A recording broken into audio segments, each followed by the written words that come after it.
Hello विद्यार्थी मित्रों, आज આપણે ચેપ્ટર 30 ભારત રત્ન ડોક્ટર આંબેડકર હે ને બાબા સાહેબ આંબેડકરના જીવન ચરિત્ર વિશે આપણે ભણતા હતા. તો જીવન ચરિત્ર એવું કહી શકાય કે જીવન ચરિત્ર કેવું છે, શું છે, એમના જીવન વિશેનો પરિચય આપી શકાય.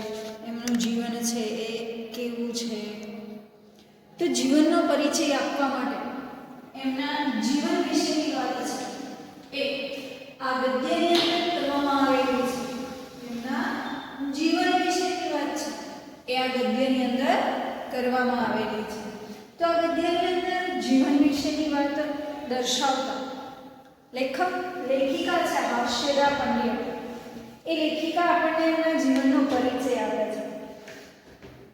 પ્રથમ અત્યાર સુધીમાં એમનો જીવન પરિચય જોયો. તો એ જીવન પરિચયની અંદર એમણે એવું કહી શકાય કે એમના બાળપણ વિશેની વાત છે એ લેખિકાએ રજૂ કરેલી છે. તો એમનું બાળપણ કેવું હતું? તો કે 6 વર્ષની એવી નાની ઉંમરમાં માતાનું સુખ છે એ ગુમાવી દીધું. જ્યારે માતા ગુમાવી ત્યારે એ બધા જ ભાઈ બહેનોની અંદર 6 થી 7 ભાઈ બહેનો હતા. બાબા સાહેબ આંબેડકરને 6 થી 7 ભાઈ બહેન હતા. એમાંથી સૌથી નાના પુત્ર હતા. બાબા સાહેબ આંબેડકર છે એ સૌથી નાના પુત્ર હતા. તો એમના પિતાને એમની ચિંતા થાય છે. એમની ચિંતા થવા લાગે છે કે હું માતા વગર કઈ રીતે આ બાળકને એની માતાના સંસ્કારો, ગુણો આવું બધું આપી શકીશ. માતા અને પિતા બંનેનું કાર્ય છે એવું કઈ રીતે, બંનેની ફરજ છે એવું કઈ રીતે બજાવી શકીશ, બંનેનું કાર્ય હું કઈ રીતે કરી શકીશ, એવી વાત છે એ અહીંયા એમણે રજૂ કરેલી. અથવા તો એ મનની અંદર આવો ભાવ છે એ ઉત્પન્ન થયેલો. પરંતુ છતાં પણ પિતા છે પોતાના મનને દ્રઢ એટલે મજબૂત બનાવે છે. પોતાના મનને મજબૂત બનાવે છે અને પછી એ પિતા તરીકેની ફરજ છે એ પિતા તરીકેની ફરજ બજાવે છે. એ કહે છે પછી એ પિતા તરીકેની ફરજ બજાવે છે અને નિશ્ચય કરે છે, નિર્ણય કરે છે કે દ્રઢ મનોબળ, મક્કમ મનોબળ રાખી અને એ નિર્ણય કરે છે કે મજબૂત મનોબળથી હું મારા દીકરાને ભણાવી ગણાવી અને સારો મનુષ્ય, સારો નાગરિક, એક કહી શકાય ગુડ પર્સન વ્યક્તિ, તો સારો વ્યક્તિ હું એને બનાવીશ. એમની માતાનું નામ છે એમની માતાનું નામ ભીમાબાઈ હતું. અને એમ કહી શકાય કે એ ખૂબ પ્રેમાળ અને સ્નેહાળ હતા. એમને પોતાના જીવન દરમિયાન મતલબ કે બાબા સાહેબ આંબેડકરે પોતાના જીવનનું સમર્પણ છે એટલે કે બીજાને અર્પણ કરવું, આપવું. તો પોતાનું જીવન છે એ બાબા સાહેબ આંબેડકરે અર્પણ કરી દીધું હતું, સમર્પી દીધું હતું. તો કે કોને સમર્પી દીધું હતું? તો કે દલિત પીડિત એવા લોકોને, આપણા સમાજની અંદર રહેલા એમની જ કાસ્ટ એટલે જ્ઞાતિના, એમની જ જ્ઞાતિના લોકો જે દલિત અને પીડિત રહેલા છે, ગરીબીથી પીડાય છે અને ખૂબ એવા કહી શકાય ને કે એપ્રેન્ટાઇઝ એવા લોકો છે, એ લોકોને એમને સહાયતા કરેલી, મદદ કરેલી. ચલો હવે આપણે અહીંયાથી આગળ ચેપ્ટરને ભણીએ. જો એ જમાનામાં સમાજની અંદર જ્ઞાતિ પ્રથાનું દૂષણ જોરમાં ચાલતું હતું. એ સમયની અંદર એટલે કે જ્યારે એમણે ભણવાની શરૂઆત કરી, જ્યારે મોટા થાય છે અને ભણવા શાળાએ જાય છે, એ સમયની અંદર એવું કહેવામાં આવે કે એ સમયે જ્ઞાતિ પ્રથાનું દૂષણ છે એ ખૂબ જોરમાં ચાલતું હતું. દૂષણ એટલે શું? તો કે દૂષણ એટલે કુરિવાજ. દૂષણ એટલે કુરિવાજ. તો દૂષણ એટલે કુરિવાજ થાય. તો કુરિવાજ છે એ ખૂબ જોરમાં, કુરિવાજ એટલે સ્ટિગ્મેટાઇઝમ, જેને આપણે ઇંગ્લિશમાં સ્ટિગ્મેટાઇઝમ કહી શકાય, એ જોરમાં ચાલતું એટલે કે વધારે જોવા મળતું હતું. સમાજની અંદર આ કુપ્રથા છે, દૂષણ છે, જ્ઞાતિ પ્રથાનું દૂષણ. કાસ્ટ, જ્ઞાતિ એટલે કાસ્ટ, કાસ્ટ વિશેની વાત છે એ એમાં ખૂબ જોવા મળતી હતી. ઊંચી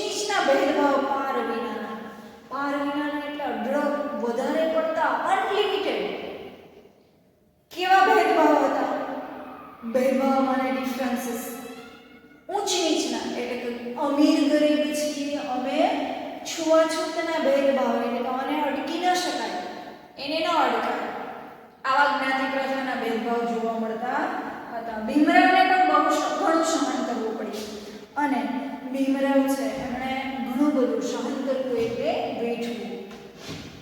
એ ઘણું બધું સહન કરે છે. ભણવામાં તેઓ તેજસ્વી હતા. ભણવામાં તેઓ તેજસ્વી એટલે પ્રભાવશાળી, એમ કહી શકાય ને કે ખૂબ તેજદાર. આપણી ભાષાની અંદર તમે જે સમજી શકો, બ્રિલિયન્ટ, ખૂબ બ્રિલિયન્ટ હતા, તેજસ્વી હતા. એટલા માટે ભીમરાવને આ અપમાનથી ખૂબ જ લાગી આવતું અને જ્યારે આવું છૂઆછૂતનું જ્ઞાતિભેદ ને આવું જ્યારે જોવામાં આવતું, જ્યારે શાળાએ જતા ત્યારે એને આવું જોઈ અને ખૂબ લાગી આવતું, એટલે ખૂબ દુઃખ થતું. લાગી આવવું એટલે દુઃખ થવું, એને ખૂબ દુઃખ થાય છે, એને ખૂબ લાગી આવતું, ખૂબ દુઃખ થતું. આ એને ભારે પડતી અને એને અપમાન થતું હોય એવું લાગતું. એ સમયે આવડત નહોતી જોવાતી, જ્ઞાતિ જોવામાં આવતી હતી. અને એ સમયે, આજના સમયે આપણે શું જોઈએ કે માર્ક્સમાં આગળ છે, પછી એની જ્ઞાતિ જે હોય તે બધાને એડમિશન બધી જગ્યાએ મળે. પરંતુ એ સમય એવો હતો કે પહેલા કાસ્ટને જોવામાં આવતી હતી, માર્ક્સને જોવામાં નહોતા આવતા કે એનામાં શું એમ કહી શકાય ને કે પોસિબિલિટી છે, શું કરી શકે એમ છે. શક્ય ને અશક્ય કામને પણ શક્ય કરી શકે એવી આવડત હોય, પરંતુ એનામાં આવડત એટલે કુશળતા, જેને કહેવામાં આવે હુનર. આવડત એટલે કુશળતા. એનામાં કુશળતા હતી, પરંતુ એ જોવામાં આવતી, એ સમયે એ ન જોવાતી. શું જોવામાં આવતું? તો કે જ્ઞાતિ જોવામાં આવતી. અને આ વાત છે ને ખૂબ કઠતી. કઠવું એટલે દુઃખ થવું, કઠવું એટલે દુઃખ થવું. એને ખૂબ દુઃખ થતું હતું, એને ખૂબ દુઃખ થતું હતું.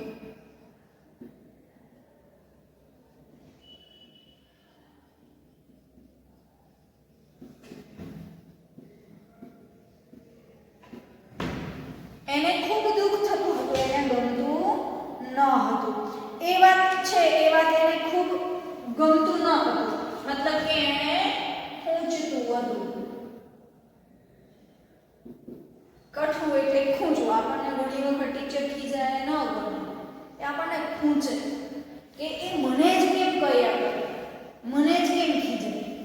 એમ બાબા સાહેબને આ દૂષણ અને કુશળતા અને જ્ઞાતિ પ્રથા અને એવા જે સમાજની અંદર ભેદભાવો હતા ને, એ ભેદભાવો એને ખૂબ ખૂંચતા હતા, એને ગમતા ન હતા, ખૂબ ખૂંચતા હતા. એને એવું બધું નહોતું ગમતું. એમ પોતે મોટો થઈને આ અન્યાયનો વિરોધ કરશે એવો એને સંકલ્પ કરેલો. બાબા સાહેબ આંબેડકર છે એ એવો સંકલ્પ કરે છે. સંકલ્પ કરવો એટલે શું કરી શકાય, હે ને?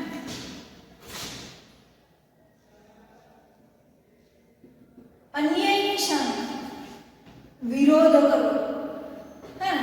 અન્યાય એટલે અનીતિ. અન્યાય એટલે અનીતિ રહેલી છે, જે એમ કહી શકાય ને કે જ્યાં ન્યાય નથી, હે ને? એનો એને અન્યાયની સામે લડવું એવો એને સંકલ્પ કરેલો. સંકલ્પ એટલે પ્રતિજ્ઞા લીધી, એમણે નિશ્ચય કરેલો.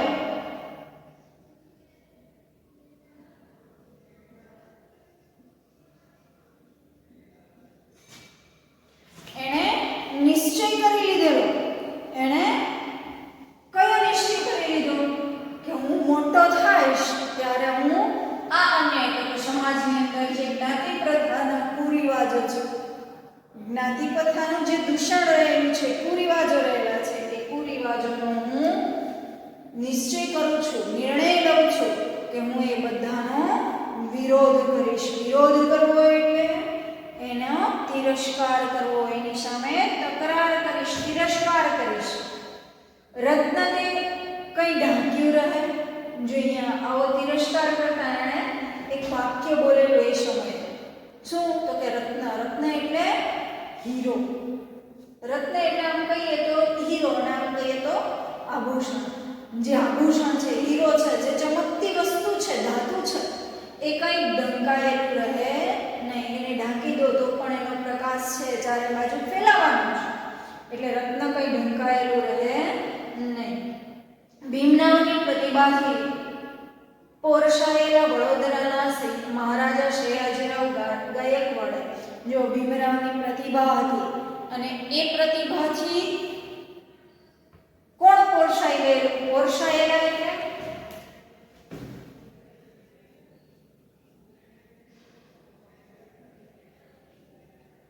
પોરસાયેલા એટલે આનંદિત થયેલા.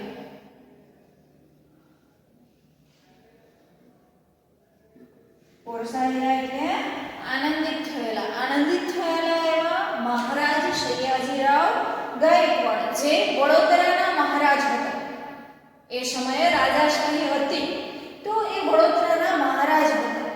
મહારાજ સયાજીરાવ ગાયકવાડ છે એ વડોદરાના મહારાજ હતા. તો વડોદરાના જે મહારાજ હતા એમણે આવી પ્રતિભા, આવી કુશળતા છે એ અન્યાયનો સામનો કરવો, વિરોધ કરવો, દ્રઢ સંકલ્પ લેવો કે હું આવા દૂષણોને, કુરિવાજોને સમાજમાંથી બહાર ફેંકીશ. આવા જે એમના મનના વિચારો છે એ વિચારોને મહારાજ સયાજીરાવ ગાયકવાડે આનંદિત થઈ અને એ વિચારોને એમણે વધાવી દીધા અને ઉચ્ચ અભ્યાસ માટે શિષ્યવૃત્તિ આપી. અને સયાજીરાવને રાવે બાબા સાહેબ આંબેડકરને ઉચ્ચ અભ્યાસ માટે, એટલે કે આગળ શિક્ષણ મેળવવા માટે, આગળ તેઓ ભણે એટલા માટે એમણે શું આપ્યું? તો કે એમને શિષ્યવૃત્તિ આપી. મહારાજે બાબા સાહેબ આંબેડકરને શિષ્યવૃત્તિ આપી. પછી તો જાણે ભીમરાવના પગે પાંખો જ ફૂટી. અને પછી તો એવું બન્યું કે એના પગની અંદર પાંખો જ ફૂટી ગઈ. પગે પાંખો ફૂટવી એટલે કે ભીમરાવ છે એ ખૂબ આનંદિત થઈ ગયા, ખૂબ ખુશ થઈ ગયા.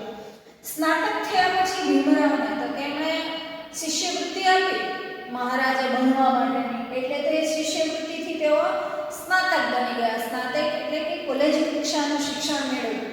સ્નાતક થવું એટલે કોલેજ કક્ષાનું શિક્ષણ મેળવવું. એમણે કોલેજ કક્ષાનું શિક્ષણ મેળવી લીધું અને ત્યાર પછી સ્નાતક થયા પછી તેમણે વધુ અભ્યાસ માટે વિદેશ જવાની તક પણ સાંપડી. તો કે એમણે વધુ અભ્યાસ એટલે શિક્ષણ, ભણવા માટે, એમને વધુ ભણવા માટે, આગળ એમને લઈ જવા માટેની કેટલીક આગળ ભણવા માટેની એક તક મને મોકો એને સાંપડેલો એટલે મળવું, એને ચાન્સ મળેલો. તક મળવી એટલે તક, સાંપડવી એટલે ચાન્સ મળવો. એને વિદેશ જવાનો, વિદેશ એટલે બીજા દેશની અંદર ભણવા જવાનો એક ચાન્સ મળેલો. ચોમેર અંધકારમાં જ મને ઉજાસનું એક કિરણ પ્રગટ્યું. અને એ સમયે જ્યારે એને કહી શકાય ને કે બીજા દેશની અંદર જે એને ભણવાનું નક્કી થયું ત્યારે એમને ચોમેર અંધકાર એટલે ચારે બાજુ અંધકાર હતો અને એ અંધકારની અંદર એમને એક પ્રકાશનું કિરણ એટલે કે એક પ્રકાશનો માર્ગ છે, એટલે કે એક અચાનક જ એનો પ્રકાશ છે એ દેખાણો. વિદેશમાં પણ ભીમરાવે એટલે કે એમ કહી શકાય કે આખો રૂમ છે અંધારામય હોય અને એમાં એક મસ્ત નાનો એવો તારલીઓ ટમટમતો હોય તો એ પ્રકાશનું કિરણ છે દેખાય. એ તે જ કિરણ છે ખૂબ અંધારાની અંદર દેખાય. આપણે એમ કહી શકીએ કે રૂમ છે એને બંધ કરી દઈએ અને પેલું પેપર હોય શાઇનિંગ પેપર, એ શાઇનિંગ પેપર રાખીએ અને એનો પ્રકાશ છે ચારે બાજુ ફેલાય. વિદેશમાં પણ ભીમરાવ એવી જ વિદ્યા પ્રેમી રહ્યા. તો કે વિદેશની અંદર ભણવા ગયા ત્યાં પણ એમને ખૂબ વિદ્યા એટલે શિક્ષણ પ્રત્યે ખૂબ એમને પ્રેમ રહ્યો. પાર વિનાની આર્થિક તંગી હોવા છતાં પોતે પેટે પાટા બાંધીને તેઓ સંદર્ભ ગ્રંથો ખરીદતા હતા. તો કે એ સમયે ત્યાં એ ગયા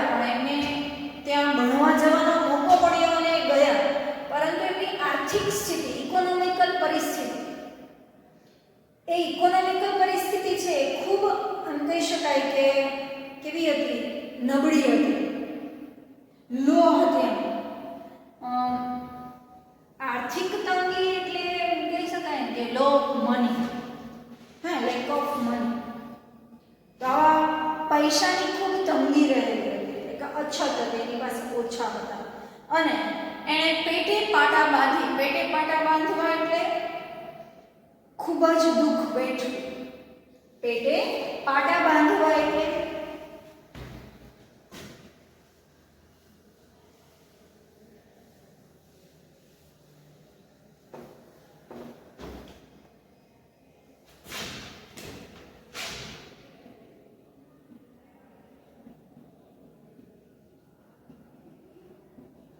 પેટે પાટા બાંધવા એટલે ખૂબ દુઃખ વેઠવું.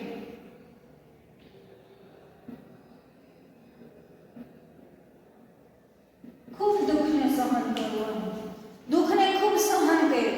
કઈ રીતે સહન કર્યું? તો કે પેટમાં જમવાનું ઓછું મળે તો ચાલે, પરંતુ સંદર્ભ ગ્રંથો લઈ અને એમણે ભણવાનું શરૂ કર્યું. અને ખૂબ દુઃખ વેઠી અને તેમણે સંદર્ભ ગ્રંથો લીધા. તો કે માહિતી માટેના જે પ્રેરક પુસ્તકો આવે, સંદર્ભ ગ્રંથો એટલે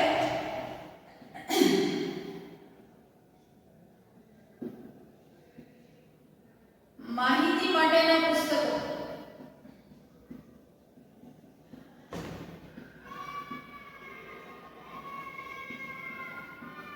માહિતી માટેના પુસ્તકો એટલે એમ કહી શકાય કે રેફરન્સ બુકો. રેફરન્સ બુકો. તો આવા સંદર્ભ ગ્રંથો એટલે રેફરન્સ બુકો છે એમણે ખરીદ્યા. ખૂબ દુઃખ વેઠી અને પછી એમણે રેફરન્સ બુકોની ખરીદી કરી. ભીમરાવ ભીમરાવ આંબેડકર બન્યા. અને હવે ભીમરાવ હતા એ હવે ડોક્ટર ભીમરાવ આંબેડકર બન્યા. હવે ડોક્ટર ભીમરાવ આંબેડકર બન્યા. એમએ, પીએચડી અને ડીલીટ. એમએ એટલે માસ્ટર ઓફ આર્ટ્સ, પીએચડી એટલે ડોક્ટર ઓફ ફિલોસોફી અને delete doctor of literature. Delete માને ડોક્ટર ઓફ લિટરેચર સુધીની પદવીઓ એમણે પ્રાપ્ત કરી. એટલે કે આટલી બધી પદવી માને ડિગ્રી, પદવી માને ડિગ્રી, આટલી બધી ડિગ્રીઓ છે એમણે પ્રાપ્ત કરી એટલે મેળવી.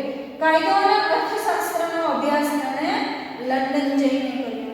તો કે કાયદો અને અર્થશાસ્ત્ર, કાયદાનો અને અર્થશાસ્ત્રનો એમણે લંડનમાં જઈને અભ્યાસ કર્યો. ડોક્ટર આંબેડકરની પુસ્તક પ્રીતિ વિશે જાણીને તો આપણને આનંદ સાથે નવાઈ પણ થશે.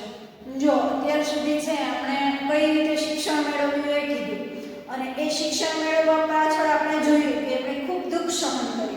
તો આ પેરેગ્રાફની અંદર એમણે વિદ્યા પ્રત્યેની પ્રેમ, પુસ્તકો પ્રત્યેનો પ્રેમ છે, પ્રેમ ભાવ અહીં રજૂ થયો. આપણને જાણીને આશ્ચર્ય થાય. લેખિકા એવું કહે છે કે જાણીને નવાઈ એટલે આશ્ચર્ય થશે.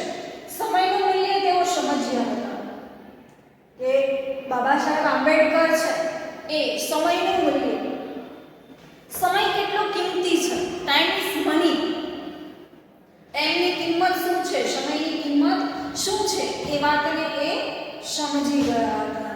બાબા સાહેબ આંબેડકર સમયની વાતને સમજી ગયા હતા. એટલે જ તેઓ ફુરસદનો સમય વાંચવામાં જ વ્યતીત થતો હતો. અને એટલા માટે જ પોતાનો ફુરસદ એટલે જે ફ્રીનો ટાઈમ, ફુરસદનો એટલે ફ્રીનો. આપણે એમ કહીએ ને કે અત્યારે મારે બીજું કોઈ કામ નથી, નવરી જ છું, તો એ નવરાશનો સમય છે. એ નવરાશના સમયની અંદર, ફ્રી ટાઈમની અંદર માત્ર એક જ કામ કરતા. કયું? તો કે વાંચવાનું, બુક્સ વાંચતા, રીડિંગ કરતા.